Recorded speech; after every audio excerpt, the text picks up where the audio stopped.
इस जीवन का सत्य क्या है? जन्म, जहां से जीवन का आरंभ होता है, या अंत? मृत्यु, जहां पे इसका अंत होता है। जीवन का सत्य ये नहीं है, सब कुछ ये नहीं है। इससे देखा जाए तो कोई अंतर नहीं पड़ता कि आपका जन्म कहां हुआ था, कैसे हुआ था। इससे भी कोई अंतर नहीं पड़ेगा कि आपकी मृत्यु कब होगी, कहां होगी। अंतर इससे पड़ता है, महत्वपूर्ण ये है कि जो भी आपने जीवन जिया, किस उद्देश्य से जिया, किस मंतव्य से जिया। अब यदि आप कुछ ऐसा कर जाते हैं जिससे समस्त संसार आपसे जीवन जीने की प्रेरणा लेता है, मृत्यु के पश्चात भी आपके कर्मों को देखकर, उन्हें स्मरण करके जीवन जीना सीखता है, तो इसका तात्पर्य यह है कि आप अपने कर्मों से, अपने चयनों से अमर हो चुके हैं। देखिए, जीवन की चिंता व्यर्थ है, मृत्यु का भय व्यर्थ है, क्योंकि आत्मा कभी नहीं मरती, इसका कोई अंत नहीं कर पाता। न काल, न मृत्यु, ना ही समय। यदि कुछ ऐसा है जो आपकी आत्मा का अंत कर सकता है, तो वो आपके ही दुष्कर्म है। तो ये जो जीवन काल आपके पास है, इसमें केवल शुभ कर्म कीजिए, चिंता त्याग दीजिए। ऐसे कर्म कीजिए जिसे देख के संसार उचित मार्ग पर आ जाए, शुभ कर्म करने लगे। यदि आपकी मृत्यु के पश्चात भी संसार आपको स्मरण करके सीखेगा, उचित राह पर आएगा, प्रेरणा पाएगा, तो आप ही अमर हो जाओगे। महादेव, वो देव जो महान है, जो देवों के भी देव कहलाते हैं, जो मेरे आराध्य है। कभी आपने ये प्रश्न पूछा कि शिव ही महादेव क्यों कहलाते हैं, कोई और देवता क्यों नहीं कहलाया जाता? वो इसलिए क्योंकि महादेव में, शिव में एक ऐसा विशेष गुण है जो अन्य किसी में नहीं। निस्वार्थ होकर लोक की सेवा करना।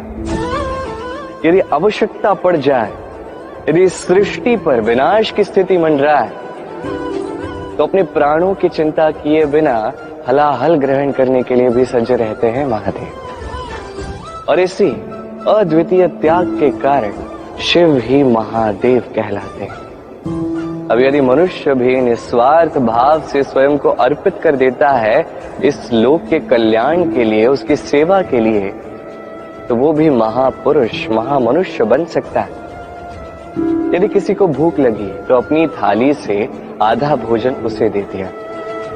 यदि कोई रोगी हो तो उसकी सेवा की, उसका उपचार करने का प्रयास किया। ये जीवन केवल अपने लिए नहीं, अपितु दूसरों के लिए, समस्त संसार के लिए जिया। यदि ये सब मनुष्य सीख गया तो वो महादेव के पद पर अग्रसर हो चुका। यदि मनुष्य निस्वार्थ भाव से इस संसार की सेवा करना सीख गया, तो वो निश्चित रूप से महामनुष्य अवश्य बनेगा। मनुष्य बड़ा ही विचित्र प्राणी है। योजनाएं बनाता है, षड्यंत्र करता है, प्रयास करता है, किसी को पराजित करने का प्रयास करता है, सर्प को रस्सी समझकर हाथ में थामने का प्रयास करता है। किंतु एक बात समझ ही नहीं पाता, समय का ये सर्प ये हाथ में थमता ही नहीं, और जो किया है वो पुनः लौट के आएगा आप ही के समक्ष। देखिए, इससे कोई अंतर नहीं पड़ता कि आप कुम्हार के पुत्र हो या कृष्ण के पुत्र हो। यदि आप अनुचित कर्म करोगे तो आपके साथ भी अनुचित ही होगा, अशुभ कर्म करोगे आपके साथ अशुभ ही होगा।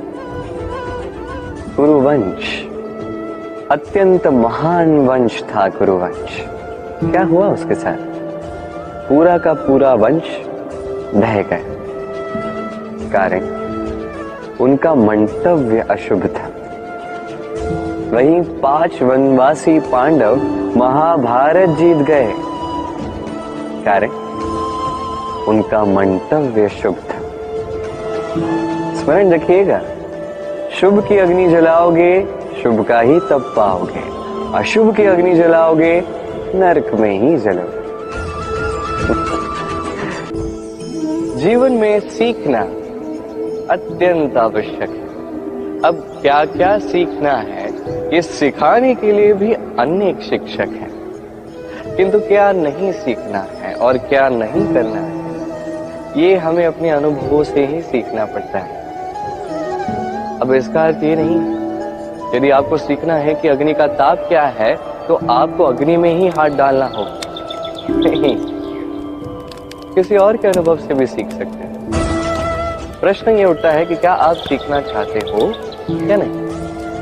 यदि आप ये सोचोगे कि मैं केवल अपने ही अनुभवों से सीखना चाहता हूं, तो जीवन काल छोटा पड़ जाएगा और सब कुछ सीख नहीं पाओगे। इसलिए अपने साथ साथ बड़ों के अनुभवों से भी सीखना आरंभ कर दीजिए, इस संसार के अनुभवों से भी सीखना आरंभ कर दीजिए। और ये निश्चित रूप से सीखना आवश्यक है कि कब क्या नहीं करना है, कहाँ विराम लेना है और कहाँ नहीं लेना है। तो आइए और मेरे साथ प्रेम से कहिए, राधे राधे। मनुष्य रोगी क्यों होता है? शारीरिक दुर्बलता के कारण? नहीं, मनुष्य रोगी होता है उसकी सोच के कारण, उसके विवेक के कारण, उसके कर्मों के कारण, उसके क्रोध के कारण। और जब कोई ठीक होता है, स्वस्थ होता है, तो इसका तात्पर्य ये नहीं कि ये केवल औषधियों का कार्य है। नहीं, ये किसी के दिए हुए प्रेम का प्रभाव है, विश्वास का प्रभाव है, संबल का प्रभाव है। केवल औषधियों से कुछ नहीं होगा। यदि मन में प्रेम होगा, विवेक होगा, विश्वास होगा, संबल होगा, तभी ये औषधियां भी उपचार करती हैं। स्मरण रखिएगा, ये जीवन छोटा सा है। मन में प्रेम रखिए, मित्र बनाइए, शत्रु नहीं। प्रेम कीजिए, द्वेष नहीं। और इसी प्रेम के साथ कहिएगा, राधे राधे।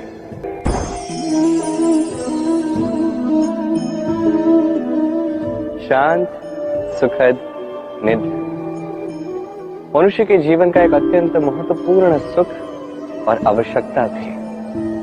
देखा जाए तो इस संसार का हर एक पशु पक्षी, हर एक जीव निद्रा अवश्य प्राप्त करता है, किंतु मनुष्य, जिसमें सोचने समझने की शक्ति अन्य पशुओं से अधिक है, उसे निद्रा में थोड़ी समस्या अवश्य होती है। क्यों है कि नहीं? अब इसका कारण क्या है? चिंता। अब चिंता हम सभी के जीवन में, हम सभी जानते हैं कि चिंता कभी हमारी सहायता नहीं करती, फिर भी हमारे जीवन में क्यों? क्या चिंता से कभी किसी समस्या का निवारण हुआ है? क्या धन की चिंता करने से धन प्राप्त होता है? क्या भविष्य की चिंता करने से भविष्य ठीक हो जाता है? क्या स्वास्थ्य की चिंता करने से स्वास्थ्य अपने आप ठीक होगा? नहीं।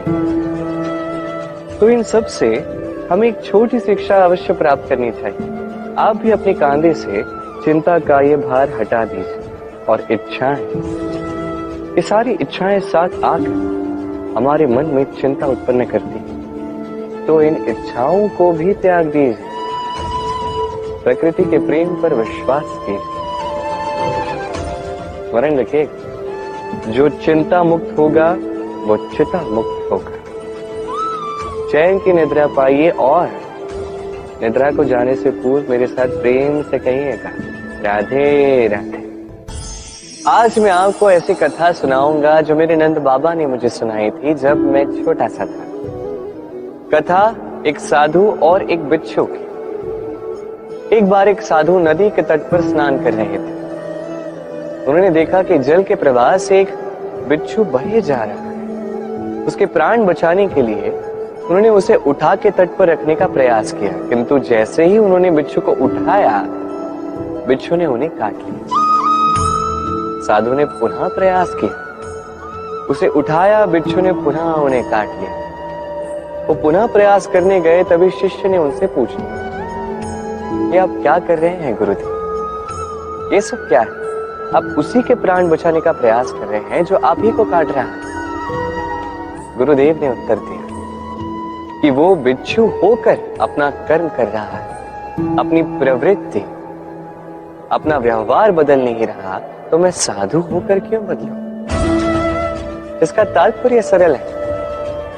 संसार में कुछ ऐसे लोग होंगे जो बुरे होंगे, दुष्ट होंगे और कदाचित वो कभी नहीं बदलेंगे, कभी उनमें परिवर्तन नहीं आएगा। और इसका अर्थ ये नहीं कि हम अपना कर्म करना छोड़ दें, हम अपना प्रयास करना छोड़ दें। जी नहीं, हमें तो करना ही होगा, क्योंकि इतिहास गवाह है ये प्रयास इस संसार की धारा को ही बदल देते हैं।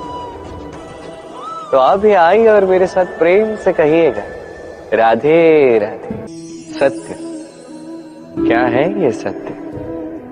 कोई कहेगा कि जो असत्य नहीं वो सत्य, कोई कहेगा कि वो जिसके आधार पर हम जीवित हैं वो सत्य है। किंतु सत्य क्या है? इससे भी अधिक महत्वपूर्ण ये समझना है कि सत्य का उपयोग कैसे किया जाए। यदि आपके पास सत्य है, आप सत्य जानते हैं और आप उसका उपयोग करते हैं, सदुपयोग करते हैं संसार के लिए, तो आप इस समस्त संसार से ऊपर उठ जाते हैं। किंतु यदि आप सत्य जानते हैं और आप उसका दुरुपयोग करते हैं, तो आप समस्त संसार के लिए हानिकारक बन जाते हैं। स्मरण रखिएगा, सत्य जितना कोमल है, अर्ध सत्य उतना ही कठोर। ये अर्ध सत्य समस्त संसार का नाश कर सकता है। इसलिए जीवन में सत्य के विषय में संपूर्ण सत्य जानना सीख जाइएगा, यह अत्यंत आवश्यक है। ये सत्य, इसकी स्वयं ये मांग है कि आप सावधान रहें। तो आइए और मेरे साथ प्रेम से कहें, राधे राधे। कहते हैं जो मन से निकलता है वो कभी अशुभ नहीं होता। अशुभ होता है तो वो भाव, वो इच्छा जो मन से तो निकलती है किंतु विवेक की कसौटी पर परखी नहीं जाती। ऐसा ही एक भाव होता है क्रोध। ये क्रोध आपके विवेक को ही हर लेता है, आपकी करुणा को हर लेता है। आप सोचने समझने के पात्र ही नहीं रह जाते।